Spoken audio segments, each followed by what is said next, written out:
The victory of the no by a 4% margin looks like the X-ray of a deeply divided nation. But how true is that? Those who voted no claim to favor peace, just on different terms. That, at least to some extent, puts us on the same side, yet many who voted no say they oppose radical socialism. And coincidentally, many of us who voted yes also oppose economic models like those in Cuba or Venezuela. Of course, this isn't the only point of debate. It is very difficult to reconcile such a wide spectrum of views. It's not strange some who voted no prefer conflict, while some who voted yes hold very socialist ideas. But we are talking about trends here, and seen that way, the political map is quite different. We moved from a 50-50 split to a country that, in general terms, wants exactly the same thing: to sign for peace without it implying an economic tragedy. So let's ask, what would have to happen for a country to follow the path of Venezuela? And more specifically, which parts of the agreements increase the risk of that happening? Well, first we need a definition. Whether you call it radical socialism or any other label, the core idea is to control. Mind you, control the economy to achieve greater equity and more opportunities for everyone. The problem is that this strategy fails despite having good intentions. The main explanation for the crisis in Venezuela is precisely state control of the economy.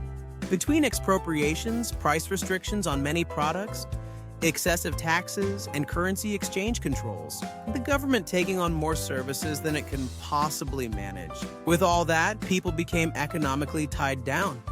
That lack of opportunity is reinforced by limits on free speech. Hence the crisis. Now, which part of the agreements pointed in that direction? The agreements did not propose changing the economic model. The government did not concede on that. And this is the most important part.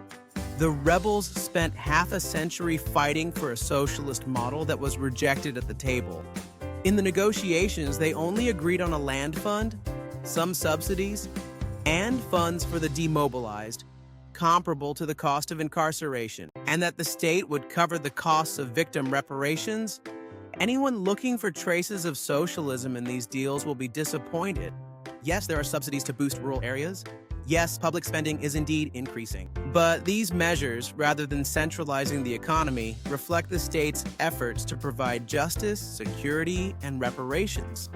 That said, let's look at the other side. A main government motivation to end the conflict was to bring private enterprise to every region. This includes foreign investment, local startups, and the expansion of banks, hotels, restaurant chains, call centers, and much more.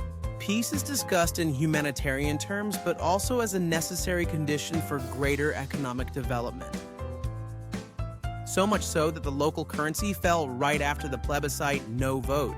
There are many foreign companies interested in investing in the country. They were only waiting for the security and legal conditions needed to take the risk of investing. Does that sound familiar? That it would become like Venezuela? What remains on the record? The currency lost value after the vote because those planning to do business were told that at best they have to wait. Now, look at the broader context.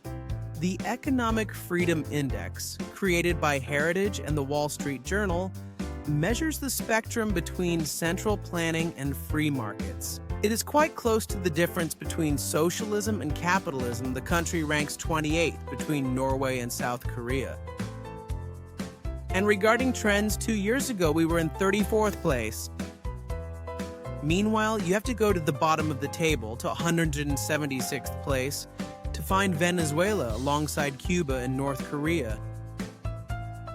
This is partly because we have 16 free trade agreements covering many countries, including the European Union and the United States. Several of these were signed by Santos himself.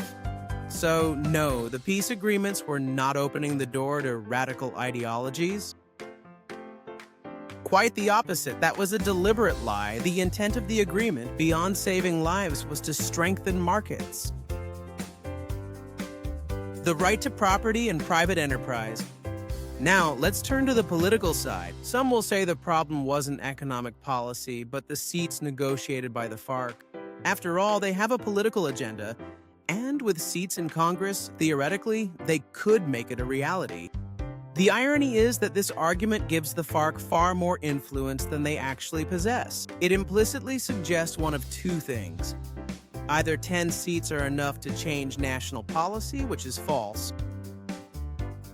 or that they have a massive popular base and will democratically win enough votes to seize power. That is even more absurd. If the plebiscite results made anything clear, it's that the public has a deep aversion to their ideas. All political views should compete on equal terms.